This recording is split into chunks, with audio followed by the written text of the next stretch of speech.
Pernahkah kalian bertanya-tanya apa yang sebenarnya terjadi di balik tembok-tembok sekolah dan rumah-rumah di Tiongkok? Di saat sebagian besar dunia sedang terlelap dalam mimpi, jutaan pasang mata di sana masih terpaku pada lembaran kertas, rumus-rumus fisika yang rumit, dan hafalan sejarah yang tak ada habisnya. Fenomena ini bukanlah sebuah kebetulan atau sekadar tren sesaat. Ini adalah manifestasi dari sebuah filosofi hidup yang telah tertanam selama ribuan tahun. Di Tiongkok, belajar bukanlah sekadar kewajiban untuk mendapatkan nilai, melainkan sebuah peperangan spiritual untuk mengubah nasib, menjaga kehormatan keluarga, dan memberikan kontribusi pada kebangkitan bangsa. Kita sering melihat bagaimana pelajar-pelajar asal Tiongkok mendominasi Olimpiade Sains Internasional atau bagaimana universitas-universitas mereka merangkak naik ke puncak peringkat dunia. Namun jarang sekali kita melihat mesin penggerak di balik pencapaian tersebut. Hari ini kita akan menyelami lebih dalam tentang belajar ala Cina, sebuah sistem yang seringkali dianggap ekstrem oleh dunia barat, namun terbukti mampu mencetak generasi-generasi yang tangguh, disiplin, dan memiliki ketahanan mental luar biasa. Narasi tentang pendidikan di Tiongkok adalah narasi tentang ketahanan atau apa yang mereka sebut sebagai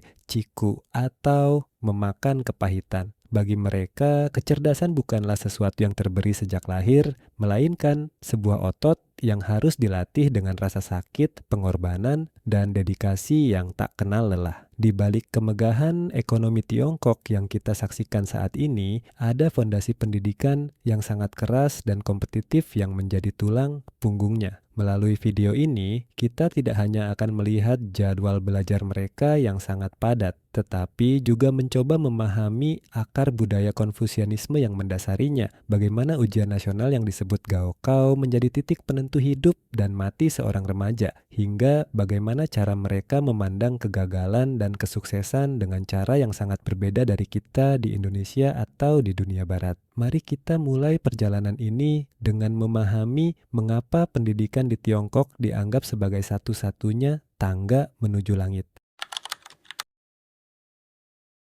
Untuk memahami mengapa orang Tiongkok begitu terobsesi dengan belajar, kita harus memutar waktu kembali ke masa 2500 tahun yang lalu, ke masa hidup seorang filsuf besar bernama Konghucu atau Konfusius. Beliau meletakkan batu pertama bagi budaya pendidikan Tiongkok dengan mengajarkan bahwa pendidikan adalah pembeda utama antara manusia yang mulia dan manusia yang biasa-biasa saja. Dalam ajaran Konfusianisme, belajar bukan hanya soal menyerap informasi, melainkan proses penyempurnaan diri secara moral dan intelektual. Di sana, guru mendapatkan posisi yang sangat terhormat, hampir setara dengan orang tua. Rasa hormat terhadap otoritas dan pengetahuan inilah yang menciptakan disiplin tanpa bantahan di ruang-ruang kelas. Bagi seorang anak di Tiongkok, mendapatkan nilai bagus bukan hanya tentang kepuasan pribadi, melainkan sebuah bentuk baktinya kepada orang tua atau yang dikenal sebagai filial piety. Kegagalan dalam pendidikan seringkali dianggap sebagai noda bagi kehormatan keluarga besar, sebuah konsep yang mereka sebut sebagai mianzi atau wajah. Inilah tekanan sosial yang luar biasa besar yang mendorong mereka untuk selalu menjadi yang terbaik di antara yang terbaik. Lebih jauh lagi, sejarah Tiongkok selama berabad-abad didominasi oleh sistem ujian kekaisaran yang disebut keju. Selama hampir 1300 tahun, ini adalah satu-satunya cara bagi seseorang dari kelas bawah untuk bisa masuk ke dalam birokrasi pemerintahan dan mengubah status sosial keluarganya. Bayangkan seorang anak petani miskin bisa menjadi pejabat tinggi negara hanya karena kemampuannya menghafal teks-teks klasik dan menulis esai yang cemerlang. Warisan sejarah inilah yang membentuk DNA masyarakat Tiongkok bahwa meritokrasi adalah harga mati. Mereka percaya bahwa tidak ada yang tidak mungkin jika seseorang mau belajar lebih keras dari orang lain. Di Tiongkok ada sebuah peribahasa yang sangat populer. Burung yang bangun lebih awal akan mendapatkan cacing lebih banyak. Namun di dunia pendidikan mereka, peribahasa itu bertransformasi menjadi burung yang tidak pernah tidur akan menguasai seluruh hutan. Kepercayaan bahwa kerja keras selalu mengalahkan bakat mentah adalah inti dari keberhasilan mereka. Mereka tidak percaya pada konsep "saya tidak bakat matematika". Bagi mereka, jika kamu tidak bisa matematika, itu artinya kamu belum cukup banyak berlatih soal.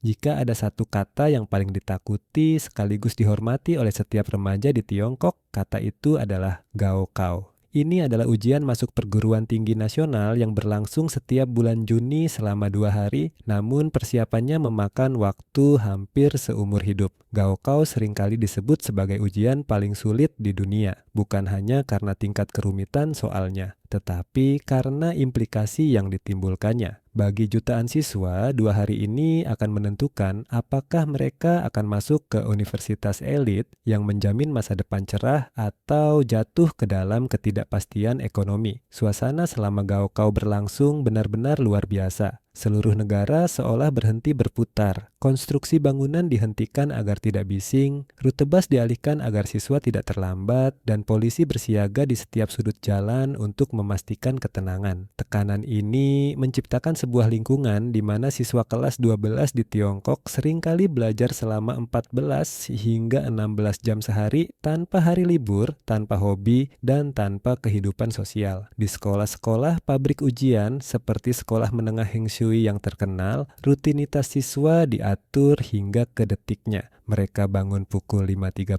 pagi, mulai berlari sambil membawa buku catatan untuk dihafal, makan dalam waktu kurang dari 10 menit, dan belajar hingga tengah malam. Bahkan saat mengantre makanan atau berjalan ke kamar mandi, mata mereka tetap terpaku pada kartu hafalan. Banyak yang mengkritik sistem ini sebagai penghancur kreativitas. Namun bagi mereka yang berasal dari desa-desa terpencil di Provinsi Anhui atau Henan, gaokao adalah satu-satunya tiket untuk keluar dari kemiskinan. Mereka melihat gaokao sebagai sistem yang paling adil di tengah kesenjangan ekonomi yang ada. Di ruang ujian, tidak peduli seberapa kaya orang tua kalian, hanya pena dan otak kalian yang berbicara. Inilah yang menciptakan mentalitas do or die, atau melakukan segalanya atau tidak sama sekali. Belajar ala China adalah tentang memenangkan pertarungan mental sebelum mereka benar-benar masuk ke dunia kerja yang sebenarnya lebih kejam.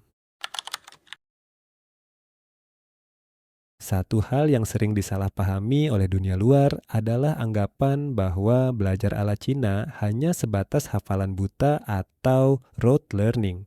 Meskipun benar bahwa menghafal adalah bagian besar dari kurikulum mereka, terutama untuk karakter bahasa Mandarin yang kompleks dan teks sastra, metodologi mereka sebenarnya telah berevolusi jauh melampaui itu. Fokus utama pendidikan di Tiongkok adalah pada penguasaan dasar-dasar yang sangat kuat, terutama dalam matematika dan sains. Mereka percaya bahwa sebelum seseorang bisa menjadi kreatif, dia harus memiliki fondasi pengetahuan yang tak tergoyahkan. Di kelas matematika, siswa Tiongkok tidak hanya diajari cara menggunakan rumus, tetapi diminta untuk membuktikan dari mana rumus itu berasal dan mencari setidaknya 3 cara berbeda untuk menyelesaikan satu masalah yang sama. Inilah yang disebut dengan fleksibilitas kognitif di tengah kedisiplinan yang ketat. Selain itu, ada konsep deliberate practice atau latihan yang disengaja. Siswa di Tiongkok tidak hanya mengerjakan soal yang mereka bisa, tetapi secara aktif mencari soal-soal yang paling sulit yang tidak bisa mereka pecahkan, lalu mempelajarinya berulang kali hingga konsep tersebut menjadi bagian dari insting mereka. Mereka menggunakan teknik space repetition dan analisis kesalahan yang sangat mendalam.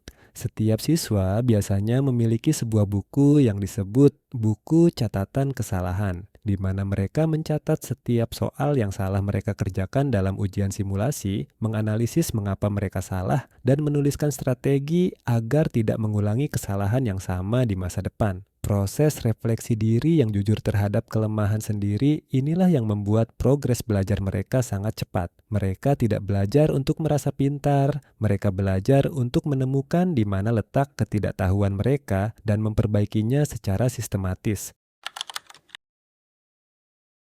Belajar ala Cina tidak akan berhasil tanpa dukungan ekosistem yang luar biasa dari orang tua dan masyarakat. Di Tiongkok ada istilah Tiger Moms atau Tiger Parents yang populer, namun fenomena ini sebenarnya lebih mendalam dari sekadar pola asuh yang keras. Orang tua di Tiongkok melihat pendidikan anak sebagai investasi ekonomi dan moral yang paling utama. Tidak jarang orang tua rela menjual rumah mereka di pinggiran kota untuk membeli apartemen kecil yang mahal di dekat sekolah-sekolah unggulan hanya agar anak mereka mendapatkan lingkungan belajar yang lebih baik. Mereka tidak hanya menuntut nilai bagus, tetapi juga aktif terlibat dalam proses belajar. Jangan kaget jika kalian melihat seorang ibu di Shanghai yang juga ikut mempelajari materi fisika tingkat SMA agar dia bisa membantu anaknya mengulas pelajaran di rumah.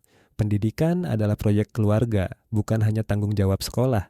Namun, dukungan ini juga datang dengan beban ekspektasi yang menyesakan. Masyarakat Tiongkok sangat kompetitif dan ada rasa takut yang mendalam akan tertinggal dari garis start. Inilah yang memicu pertumbuhan industri bimbingan belajar atau cram schools yang bernilai miliaran dolar. Meskipun pemerintah baru-baru ini menerapkan kebijakan double reduction untuk mengurangi beban belajar dan membatasi industri bimbel, mentalitas kompetitif masyarakat sulit untuk dipadamkan begitu saja. Bagi mereka, waktu luang seringkali dianggap sebagai pemborosan. Jika seorang anak memiliki waktu 1 jam untuk bermain, orang tua akan berpikir bahwa dalam 1 jam itu, kompetitor anak mereka mungkin sudah menyelesaikan 20 soal matematika tambahan. Ekosistem ini menciptakan budaya kerja keras yang nantinya terbawa ke dunia profesional yang dikenal dengan budaya kerja 9-9-6, bekerja dari jam 9 pagi hingga jam 9 malam, 6 hari seminggu. Belajar ala China adalah persiapan untuk maraton kehidupan yang sangat panjang. Tentu saja, tidak ada sistem yang sempurna termasuk sistem belajar di Tiongkok. Tekanan yang luar biasa ini telah memicu perdebatan panjang mengenai kesehatan mental para siswa. Tingkat stres, kecemasan, dan kelelahan kronis atau burnout di kalangan remaja Tiongkok sangatlah tinggi. Muncul istilah-istilah baru di kalangan anak muda seperti neijuan atau involusi, di mana persaingan menjadi sangat sengit hingga tidak lagi memberikan keuntungan bagi siapapun, dan tangping atau berbaring datar sebagai bentuk protes pasif terhadap tekanan hidup yang tak masuk akal. Pemerintah Tiongkok sendiri mulai menyadari bahwa untuk menjadi pemimpin dunia dalam inovasi, mereka tidak bisa hanya mengandalkan tentara-tentara penghafal. Mereka kini mulai mengintegrasikan lebih banyak pendidikan seni, olahraga, dan berpikir kritis ke dalam kurikulum untuk menyeimbangkan antara disiplin keras dan kreativitas. Lalu, apa pelajaran yang bisa kita ambil? Kita tidak harus meniru setiap aspek dari sistem mereka, terutama tekanan ekstrem yang bisa merusak kesehatan mental. Namun, kita bisa mengambil saripati dari nilai-nilai positifnya. Kita bisa belajar tentang grit atau ketahanan mental dalam menghadapi kesulitan. Kita bisa belajar bahwa kesuksesan memang memerlukan pengorbanan dan bahwa tidak ada jalan pintas menuju keunggulan. Belajar ala China mengajarkan kita untuk menghargai waktu, menghormati ilmu pengetahuan, dan memiliki rasa tanggung jawab terhadap diri sendiri dan keluarga. Mungkin rahasia sebenarnya bukanlah pada jam belajarnya yang panjang, melainkan pada keyakinan yang tak tergoyahkan bahwa manusia memiliki kapasitas yang hampir tak terbatas untuk berkembang jika mereka mau bekerja sedikit lebih keras, sedikit lebih lama, dan sedikit lebih berani dari orang lain. Pada akhirnya, belajar ala Cina adalah cerminan dari sebuah bangsa yang pernah jatuh dan bertekad untuk tidak pernah jatuh lagi. Pendidikan adalah mesin yang membawa Tiongkok dari kemiskinan menuju puncak kekuatan dunia hanya dalam hitungan dekade. Perjalanan setiap siswa di sana adalah sebuah pengingat bagi kita semua bahwa pengetahuan adalah satu-satunya senjata yang paling ampuh untuk mengubah dunia. Jika hari ini kalian merasa lelah saat belajar, ingatlah bahwa di belahan bumi lain ada jutaan anak muda yang sedang berjuang dengan lebih keras, bukan karena mereka lebih pintar, tetapi karena mereka memiliki mimpi yang lebih besar dari rasa lelahnya. Jangan hanya melihat hasil akhirnya, tetapi hargailah prosesnya. Belajarlah dengan disiplin seperti orang Tiongkok, namun tetaplah jaga kesehatan jiwa kalian. Karena pada akhirnya, tujuan akhir dari pendidikan bukanlah sekadar angka di atas kertas, melainkan pembentukan karakter yang kokoh untuk menghadapi dunia yang terus berubah. Terima kasih telah menonton perjalanan naratif ini. Semoga kalian terinspirasi untuk mengambil buku kalian, menyalakan lampu belajar, dan mulai menulis masa depan kalian sendiri mulai malam ini. Sampai jumpa di video edukatif berikutnya.